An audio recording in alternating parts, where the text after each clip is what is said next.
Cet homme que vous voyez de dos a abusé sexuellement d'un mineur il y a 4 ans.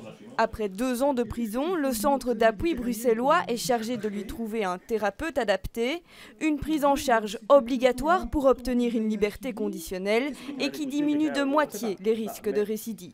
Le CAP m'a aidé à prendre conscience du crime que j'avais commis. Je peux en parler, je peux en discuter avec d'autres gens et dans un groupe. Je peux m'expliquer ma vie. Voilà, c'est ça qui est terrible. Il a fallu attendre de commettre un crime pour pouvoir commencer à comprendre les choses. Ici, pour trouver un suivi spécialisé, près de 300 délinquants sexuels passent par ces locaux chaque année. Voilà, je vais vous présenter un bureau où on fait les évaluations. 4 employés collaborent avec la justice et des thérapeutes pour s'occuper de ces auteurs d'infractions à caractère sexuel.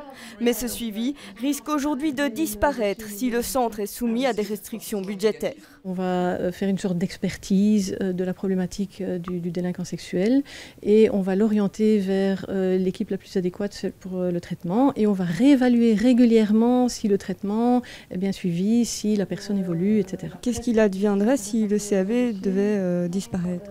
Quelqu'un peut aller s'il n'y a pas le suivi du CAP, chez un psychologue de complaisance et la problématique sexuelle n'est pas abordée alors avec un psychologue qui n'est pas celui qui est sélectionné par le centre d'appui bruxellois.